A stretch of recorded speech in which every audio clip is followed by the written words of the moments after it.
Okay, now that I have your attention, we can hop in this real quick. So, what I wanted to chat about was the housing. Like I've been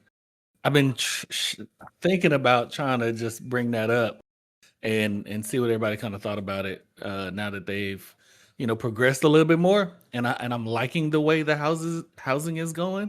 It kind of reminds me of some other games that we've played, um in that I wonder if it's gonna be modular, like kind of larger module, or will you be able to change each room around?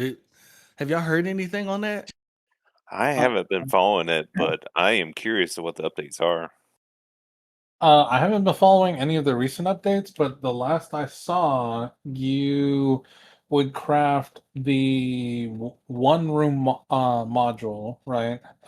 So if you have the fabricating the base building drone thing, Right, that one lets you fabricate medium-sized buildings and medium-sized structures. right, So if you have a ship, um, like in our case, it's Kivos. Kivos has the Pioneer, which comes with the large drones. And I think the Galaxy comes with one large drone as well. right. Um, and or two medium drones. I don't remember which one it is. I'm pretty sure it's one large drone. Um, but you then, with that one, can build the large hab buildings, and the large hab buildings have, I think, three rooms, whereas the medium hab building only has one large. It's like a open space, and Right. then if you wanted to make rooms in that space, you would have to partition it off with like decorations and things. However, um, they haven't shown any content on it, but later we're supposed to be able to build actual residence buildings. So like you know how there's the Easy Hab rooms in the space stations? Right.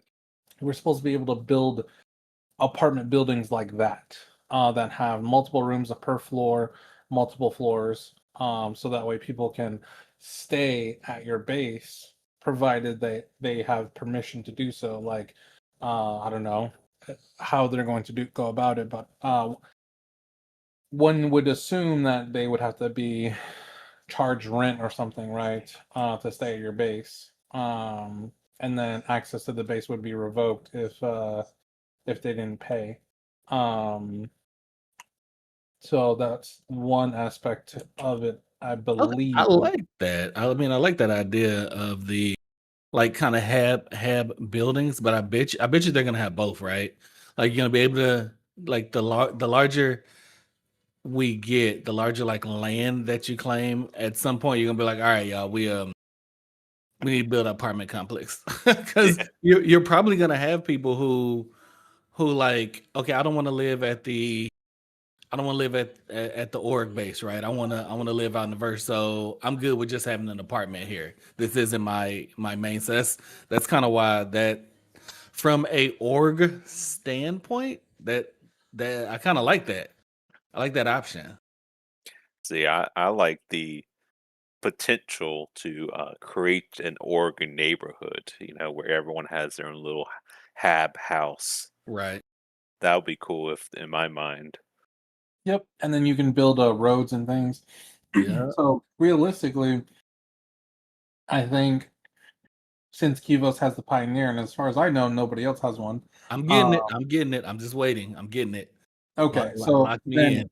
then the the way that would work is, if I'm not mistaken, the Pioneer comes with the 8 kilometer land claim, Yeah. 18-kilometer land claim, I and don't I don't know if I think the one that Kivos had, because he got that original one. I think that one did, but I don't know if like when I upgrade to it now and get it now, I don't know if it comes with that anymore. And I seem to recall, I'm gonna have to look this up, but I seem to recall them saying that they were redoing how that land claim system kind of worked in general anyway. What were you about to say? You about to say something, though, Braxis? What you about to say? Yeah. But setting that aside, I was gonna say that realistically, so in the case you get Pioneer and it doesn't come with that land claim, then the realistic scenario would be Kivos puts down his land claim at a location that we all agree is going to be the main org base location, and then we just build in a circle around his land claim. So that way, the org base is completely um in one large central area. Because if we don't do that, there's nothing to stop another org from building right next to us. I mean, they can still build right next to us, but if like say we're building in an L shape or something, they can just build right next to the L shape. I see, and that's where I start to try to get. We don't know how they're gonna do it, but I mean, most games where you're doing that building, there's a buffer zone, right? PAX Day did it. Did you play PAX Day with us? Uh-uh. Okay, PAX Day did it to where everybody had their land claims, right? And this is in the beginning before they got to the crazy stuff that they're doing now. But in the beginning, everybody had land claims, and you could connect once you were in the org together. Then you got the option to, or the guild in that game. You got the option to connect land claims up, and you made this massive compound. And then we joined everybody's.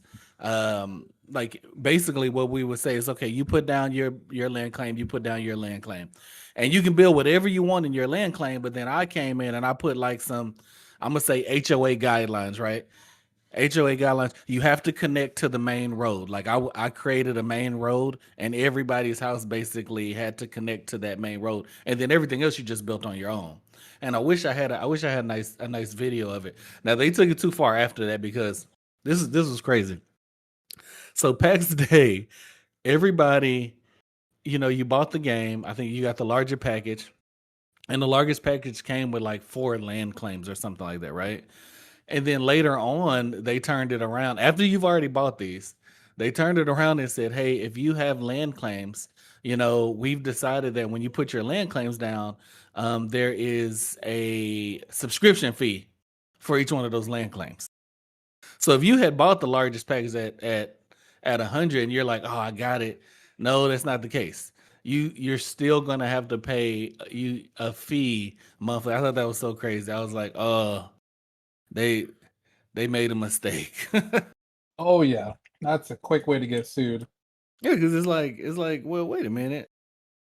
If they've changed it again since, that's just kind of the last that I seen when one of our guildies, what was it, Swabian, was telling me about it, and I was like, oh, that that's giving me swindler vibes. Oh yeah. Oh yeah. I see Star Citizen going the way that another space MMO went, Dual Universe, where land claims were hexagonal pieces on the map. And it had sizable plans just like Star Citizen. So you can claim a hex, units or square piece. And other people can also claim ones right next door to you. And it's a sizable piece. But you can also have, an organization combined together to make a more sizable land claim with all of it around. But of course, you got to pay for each one that you claim and upkeep Okay. it. Yeah, and then pay the see that's another thing too. Like I think they already kind of had wrote that in there, the upkeep fee. Like I definitely think there needs to be an in-game upkeep fee. Don't have me paying no subscription outside of the game for land claims. So Oh, that's gonna make me mad. Yeah, the Long community will definitely be very upset if they did that. And on your point about the hex shape um land claims, they did confirm it's going to be circle shaped. At this point in okay. time, it's going to be circle shapes. I hope they change it. I hope they change it. I mean, I like how. So that's another. I'm gonna go back to PAX Day for a minute. PAX Day did the same thing. You had your circles. It was a circle, but then once you put it up to somebody, it changed a little bit. to be a little bit flush. So you still got like your max zone area. No, or was it square? I think it might have been square. It might have been square, but then it molded to each other when they got close. Now I'm gonna have to look it up. I just feel like if you do circle though, it's gonna be a little bit harder to combine people's unless you can all like feed into the same circle or something. Because those videos we saw, I mean, those neighborhoods were big from the that last was it Citizen Con when they showed it last? A couple Citizens Cons ago. Yeah, it was pretty big. And then the Yeah, like concept art they showed was for the large ones, and then they said that they hadn't introduced the extra large yet, but they will be planning.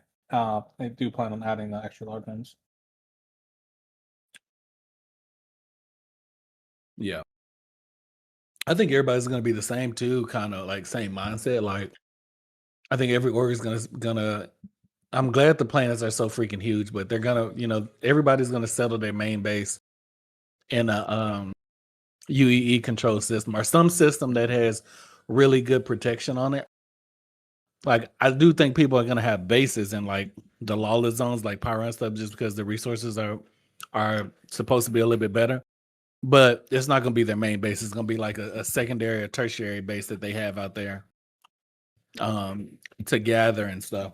Like they're not gonna keep any of their high dollar resources in it. It's gonna get moved.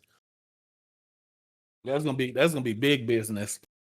I think the large PvP guilds will move to Pyro. Like they'll make their main bases there.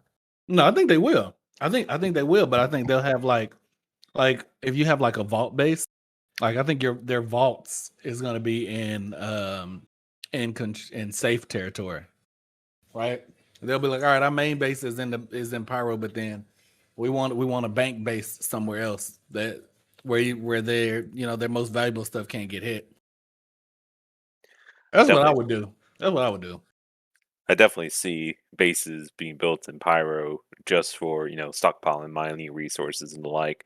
Yep. And well, you got to stockpile it before you make a big run and transfer it all. So I can see those getting hit. Yep. That's a good point. That's where the base protection comes in. Yep, but they limited that. So if 100 people or 100 orgs go to that planet, like 10 of them are gonna get it at any given time. It'd have to rotate between them, so they'll be It's fighting over. they changed that. It's the Oh, yeah, it is still the top 10, but now they have to compete for those positions. compete. Yeah, See, but that's only if you want that protection on you, right? So you can still have a base on it. It just you'll have to actively defend it, and you may not get that extra shielding or something, right? yep.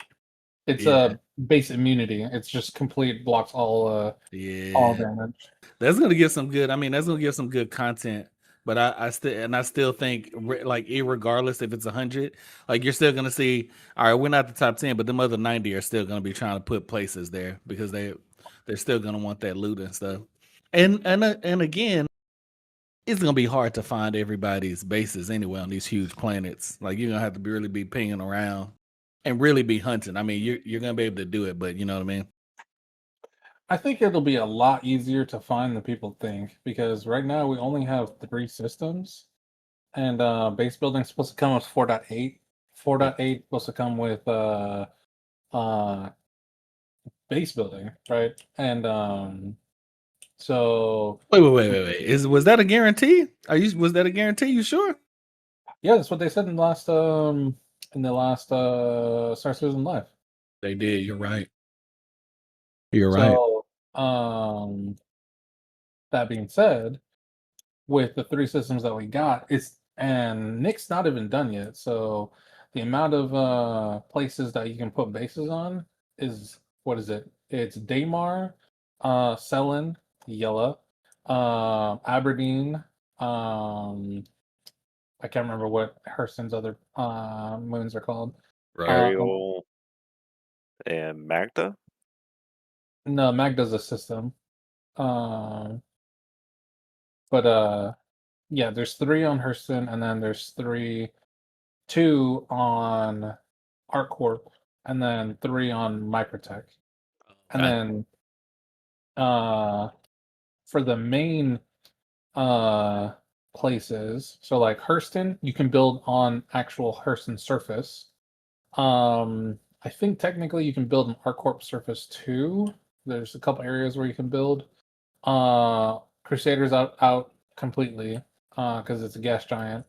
Unless they change how that works. Like you make a Feel floating.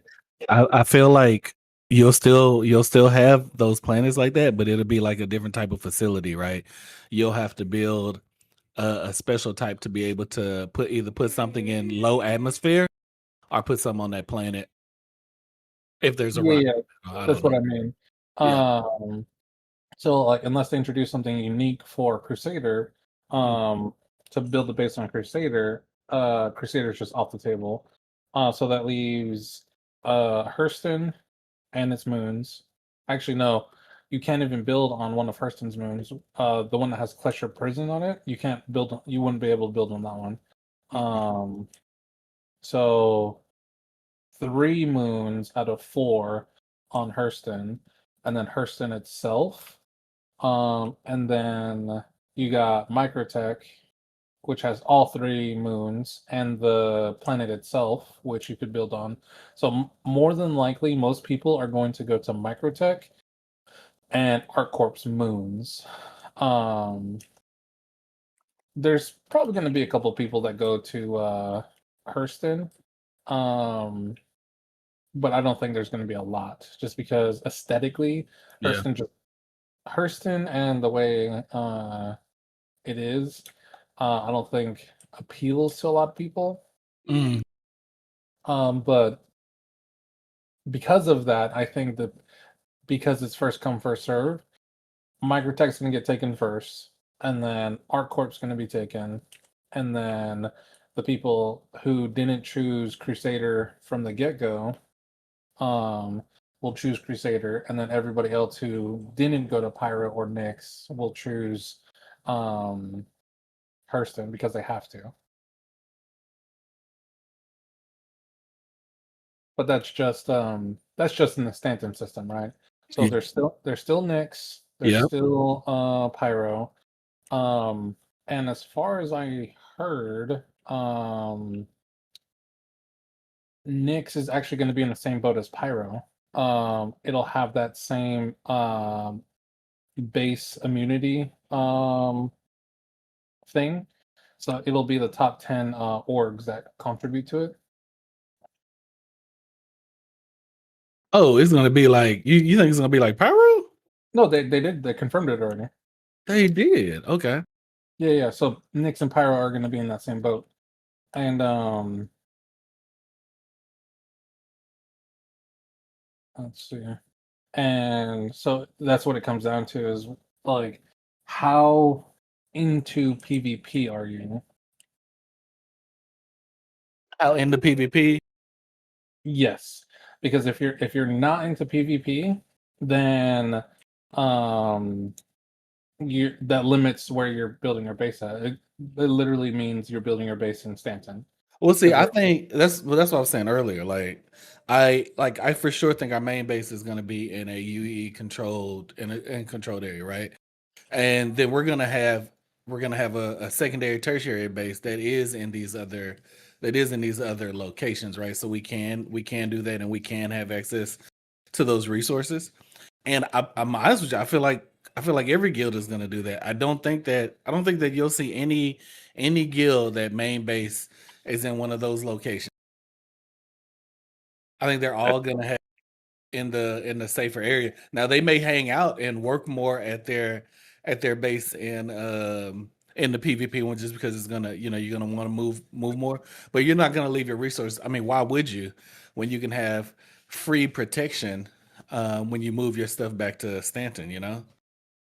I'm true. curious how that's going to affect um, gate travel. So going from Pyro to Stanton, that's Yeah. going to be a lot of pirates just hanging around, Yep. uh, waiting for that cargo ship full of good mining goods. to come Oh. Yeah, forward. that's part of what I was kind of heading towards with my point Yeah. with what Ranbal had said earlier. So if you're not into PvP, you need to get good at PvP because even if you don't have your main base in Pyron, like you said, have tertiary bases, Mhm. um, if the tertiary base doesn't get hit, so let me backtrack. As a guild leader, why would you have tertiary bases, right?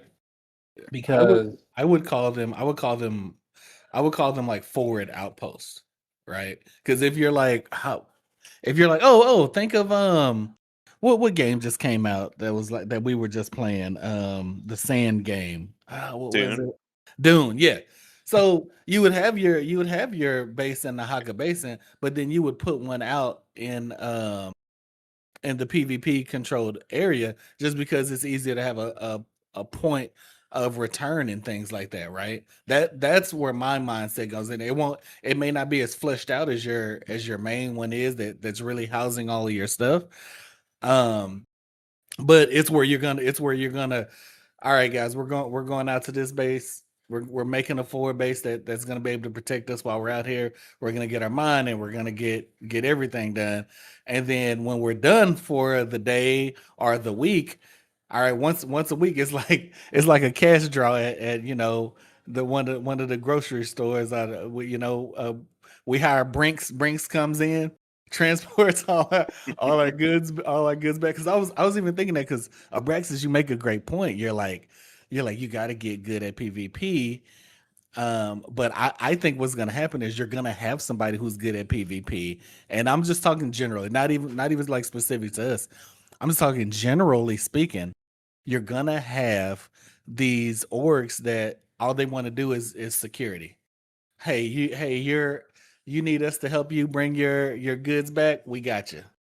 You know, Yeah, they're gonna be that I like that's another source of that's another gameplay loop that they created. that's true. absolutely. But that furthers my point.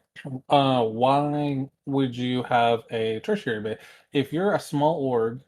I'm using ours as an example because Right. there's 8 of us that play Star Citizen the most, right? Yeah. Yeah. And this is a what like 40 person Discord, Yeah. and out of those 40 people, only 8, being generous, only 8 of us play. Right.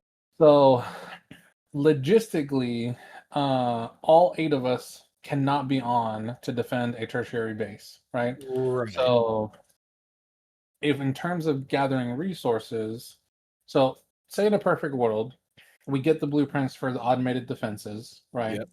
And we get automated defenses. We're mining. We have a refinery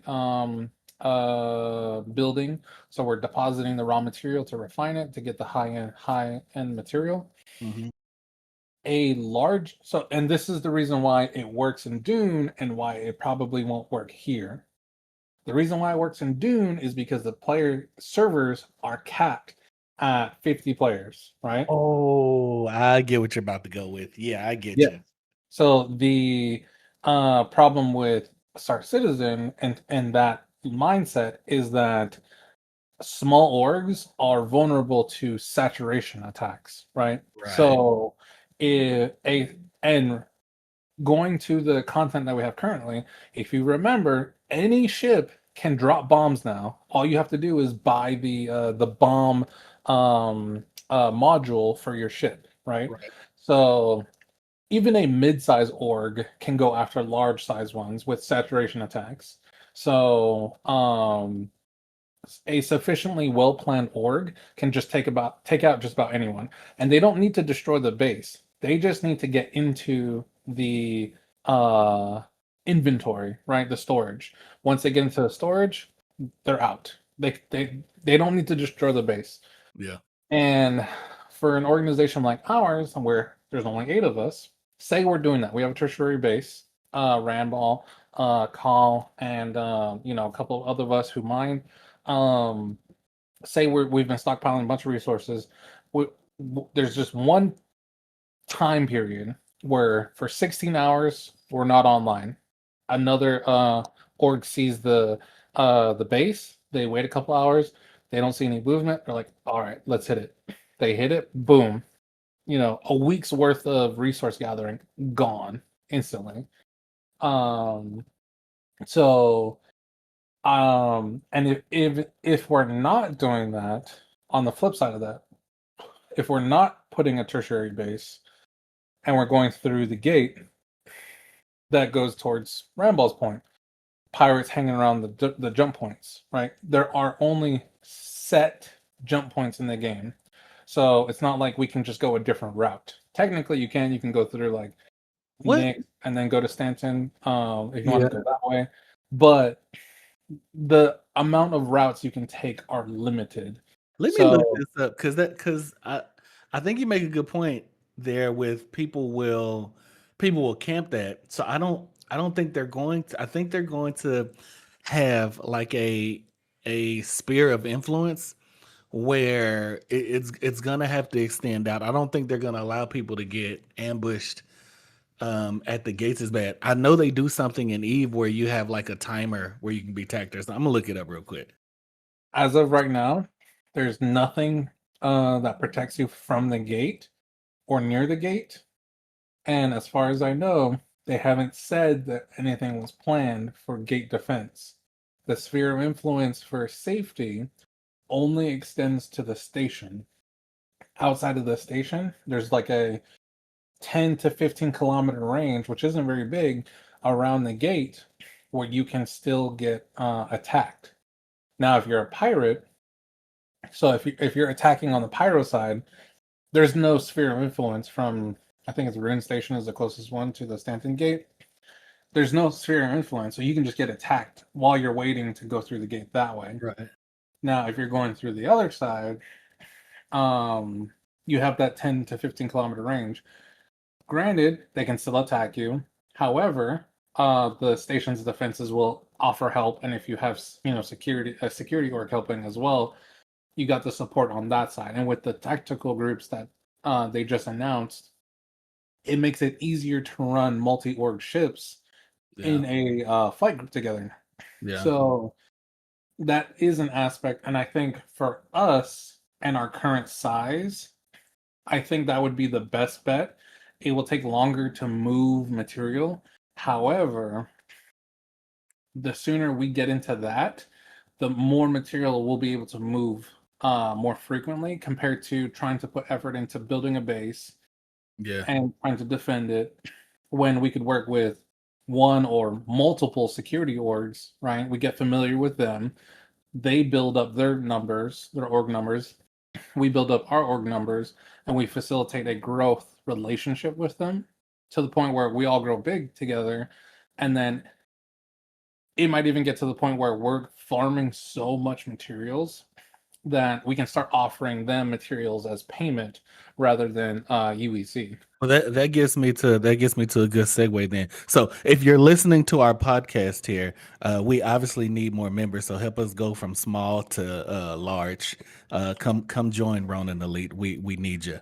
I was gonna say was the bases, right? So I looked up I'll say this real quick about the jump gate. So I was real curious as to what Eve does, and so I just did a quick AI lookup. Eve Online protects against jump point campers primarily through player-driven tactics and mechanics rather than automatic safety features. As camping is a supported non-consensual PvP activity, key strategies include using fast aligning ships, blockade runners, scouts, MWD cloak tricks, which I don't know what that is, mobile observatories, that's pretty cool, to decloak campers, and filaments to escape. Some of this, obviously, I haven't played Eve more than like 30 minutes before, but that's pretty interesting. So they don't have anything automatic really on their gate. So you can go through the gate, that bad boy can pop open and you can get hit as soon as you come out. I hope they do something different with Star Citizen only because we don't have as many systems as Eve does, right? So I feel like you going through one of the one of our 4 or 5 systems, it like you said, it's only so many people would just camp it. You would have to hop servers, or you would never get through. But in Eve, they have like what 100 something. So it's just kind of quality quantity. It's so many different ways to get in, so it kind of makes it a little bit easier. But I digress. So back to the actual base build and base protection. You said this earlier? You think that those the base defenses, you think those are going to be schematic drops? Do you think buildings are going to be schematic drops too, where we can have better buildings and things? They already alluded to that in the last what was it, the last Q&A they did. Uh, They didn't specifically say that, but they alluded to it. mm, So I think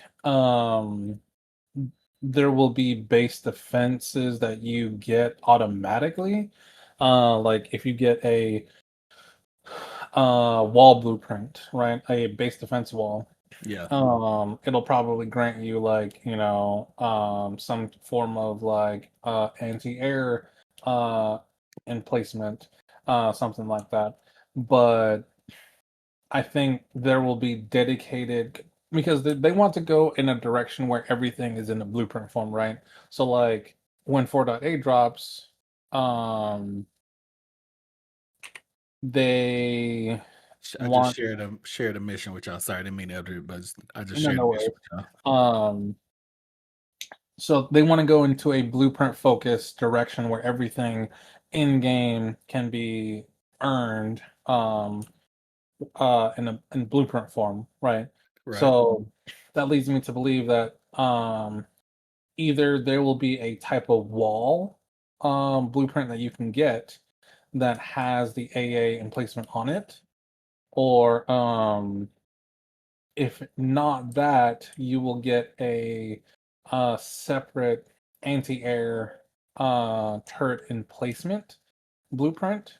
Um, and it could be something as simple as like the Centurion on the Atlas, the laser galling turret, or it could be the Swarm PDCs, right? That um take out like bombs, like going back to my saturation attack Yeah. example, like PDCs that take out the bombs that fall.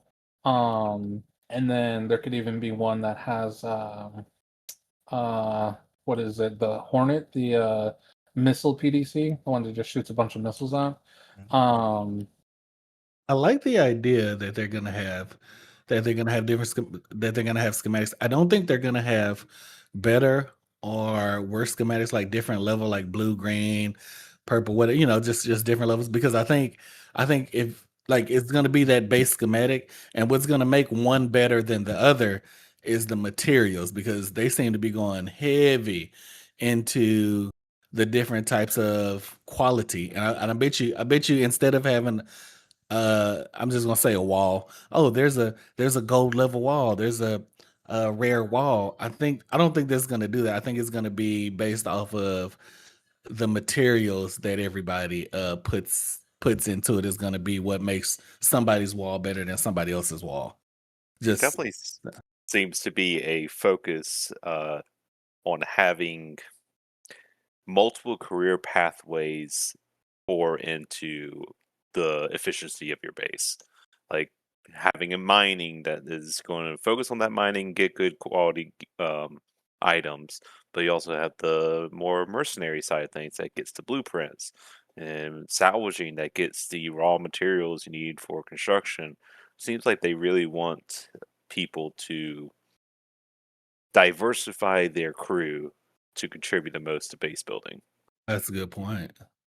Agreed. And I don't mean to, to disagree with you again, Omega, but Oh, um feel free, feel free. We yeah, disagree all the time. Why now are you? We disagree all the time. Why now? so they did actually announce in that last QA that they did for crafting that they do plan on having different tiers of blueprints. So the blueprint Oh, okay, yeah. okay. So the blueprints that we have now are going to be the basic blueprints. and then they will have superior blueprints later, and uh That's cool. I mean, that to me, that I really like that. It makes it. I feel like just in base building and in the entire game, but I feel like in base building, they're if they keep fleshing it out like that and making it more intricate, like still, hey, you can go out and you can grind some stuff and you can build the base ones, so it's like easy entry to crafting and making bases for anyone, but at the same time it can get pretty complicated and you can get a lot of like I like that they'll break it down like that. That's pretty cool to me. yeah, I agree with that. And so I think Ranbal was also correct that they are pushing hard for the materials. So it'll get to the point where not just having superior blueprints, but also having like the superior blueprint and having the highest quality resources to, fabricate your blueprints. Yeah. Um, and just coming full circle back to what he said about diversifying your crew. Um, certain blueprints will be locked behind reputation, which again they confirmed. And then also having certain blueprints locked behind certain types of content, right? For example, the mercenary type of gameplay that is not what a lot of people want to do, because it requires you to be good at, first person shooters and things like that. And Mhm. not everybody's good at that. People want to kick back and mine and stuff or salvage, which is totally okay. But for players like me and Ramball who, do all of it, it's fine because there's very little things that we don't do Yeah. in terms of content. So I think you're gonna want to I like how Rambo was saying earlier that Sig is putting a purpose on diversifying your crew. I think you're still gonna want somebody who specializes in one thing. And I'll say at first I thought that was gonna be mining for me. I've like I've started to realize I freaking love crafting base building so much that I'm like, no, I'm gonna go into base building as what I love to do. But then is that gonna be a viable trade in its own, right? Am I gonna be able to make money just saying, hey, all I want to do is base build? Will I have to do mining, which I love mining too? Will I have to be a miner too? Or will I be able to just say, hey, I'm just gonna be a base builder, and I want to specialize and get real good at that. I think you will be able to eventually. So going back to their plans for what they intend to do. Again, right? Mhm. Caveat, this is what they said they're going to do. It doesn't mean Right. that it's actually going to be that way. Right. For all the listeners. Um, so they want to go in a direction where you also are able to find blueprints in the world, with the data pads, because that was a underutilized, this is quoting them, that it was an underutilized asset that they already have in game that they want to make use of, right? So with uh,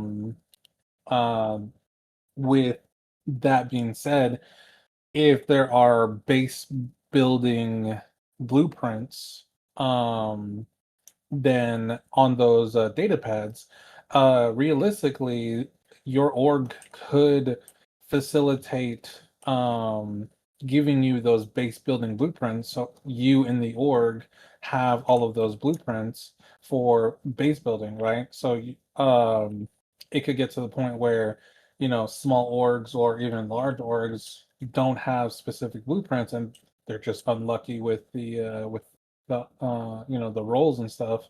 So what they end up doing is they just hire you out, um, for a ton of credits or Yeah. resources or whatever. So that way you can craft the specific building pieces for them. What are I'm gonna ask both of y'all this. What in the base building, what type of things are you wanting to be able to be part of your base? Like, what do you want to build? Are you just, hey, I just want a house that I can walk in? Are you wanting, I don't know, mannequins you can put gear on? Like, what are you looking forward to, and what do you want? What do you want to do in base building? You know, this is a very nuanced want, but when I played Lord of the Rings online, there was the ability to change the music track of your home. I would love What? there to be a jukebox feature where you have just tons of music you can select, just to give an ambiance to your home. Yeah. I would love that. Okay, they might So have had that. They might fun right fact, yeah, cause, yes, yeah, I had that early on, and this was around the time of reason I know this was around the time of Guardians of the Galaxy had come out, and I was really feeling it. So they gave us these jukeboxes in the beginning, and you could set those down in your hangar, and then you can go into your file system and you can upload those songs into the file system, and then you go to the jukebox and hit play, and it would go through those songs that you put in there. I don't know if you can still do that now, but you can. I tested it. you can. Um, Yeah, it was amazing back then. the jukebox is still an asset in the game though, so um, it could be potentially that that's what you just said. They revisited, so you can play custom music stuff in your base. As of the time of this podcast, it is still in the game. Um, so you can definitely look forward to doing that. Okay, yeah, that's I look actually forward to that. yeah, that's actually that's a yeah, like you said, it's a nice nuanced feature. I didn't know what you were gonna say. That's a funny one. Yeah, I know. Yeah. I gotta choose something weird. It's me. I like that. That's pretty cool. That's pretty fun. I mean, that's one of those small things that really, like, if I walk into your house and I'm like, oh, it's jamming in here. Like, okay, I see what's going on. Or are you ever? I don't know if y'all play World of Warcraft, but when you would go into the Nomergen section, like, the music, the ambience would be like a bunch of tinkering and stuff like that, a bunch of that kind of noise. That's the type of stuff like I might would play in my area. So you come in and this is the mechanic shop. This is where we build stuff, and that's all you hear in the background. That's That's cool. cool. What about you, Abraxas? Anything you're particularly looking forward to?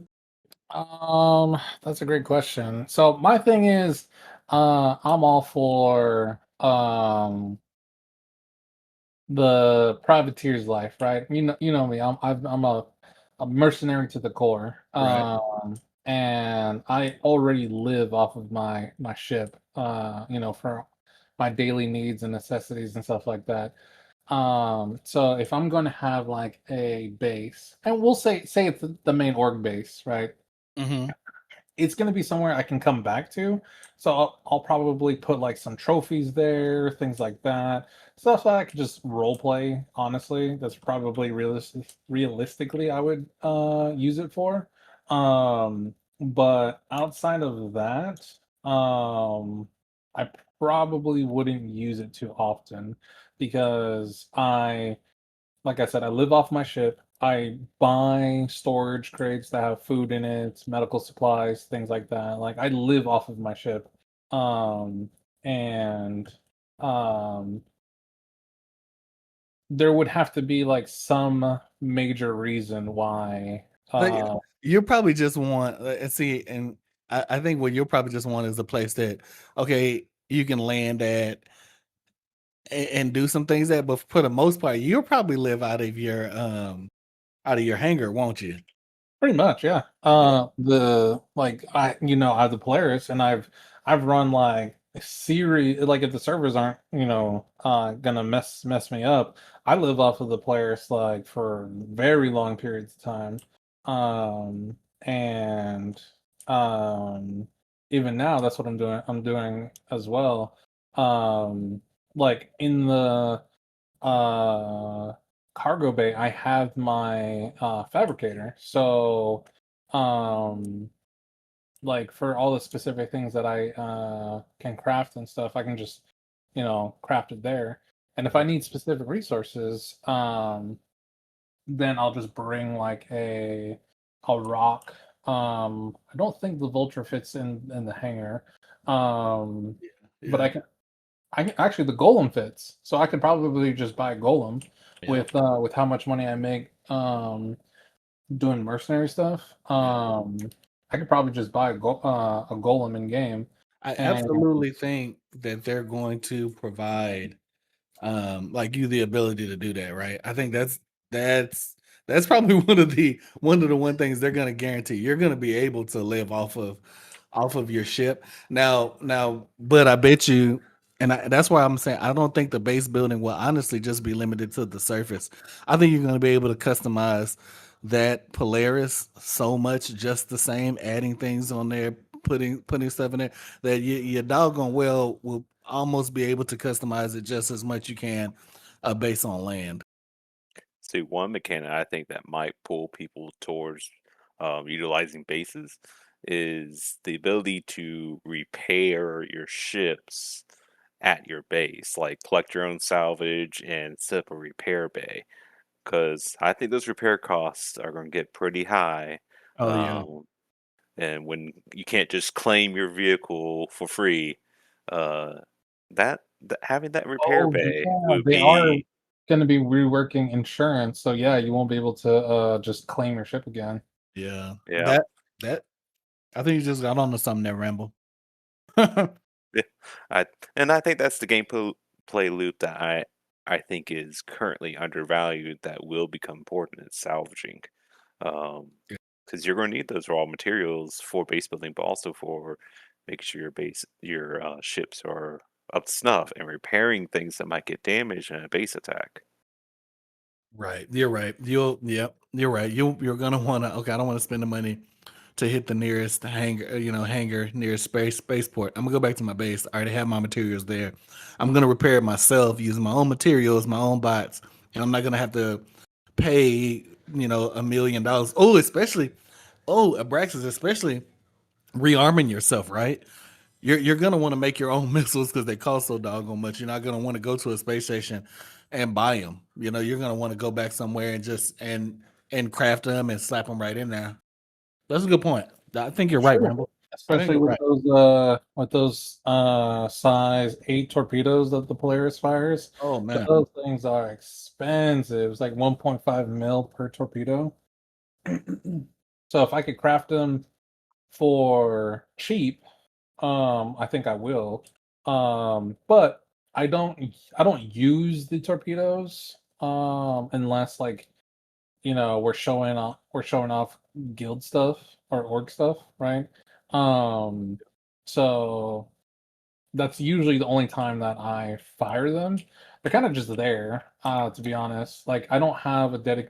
It would be different if I had a dedicated crew that stayed with me, right? And worked off my ship. Um, but I got since you. I I got you. don't, it's just kind of one of those things that I just have it like depending on how, because the galaxy is supposed to be as big as the Polaris, right? And for the listeners, yes, I spent money on the game. Yes, I'm a whale. You Yeah. know, come at me. Anyways, um, the galaxy is supposed to be the same size as the Polaris. Now, with that in mind, the galaxy is supposed to be very modular, right? So you're supposed to be able to get the cargo module, the refining module, the medical module, did I say the cargo module already? Yeah. Yeah. The cargo module. And um you could so like that would be one thing I would have at my home at the org base is all of those modules where I can just fly back home, swap them out real quick, and then continue about my business. Um, because um, that's honestly what I would do. And Yeah, I got you. That makes sense. That makes sense. I don't know. It's this thing can get so flushed out, and I'm really excited for like what's to come. Um, I'll go ahead and cut our first episode with that. We're gonna do plenty more. We'll probably pick this conversation up like several times. I'm sure because we love housing, we love crafting so much. So we appreciate everyone for spending some time to stop by and listen.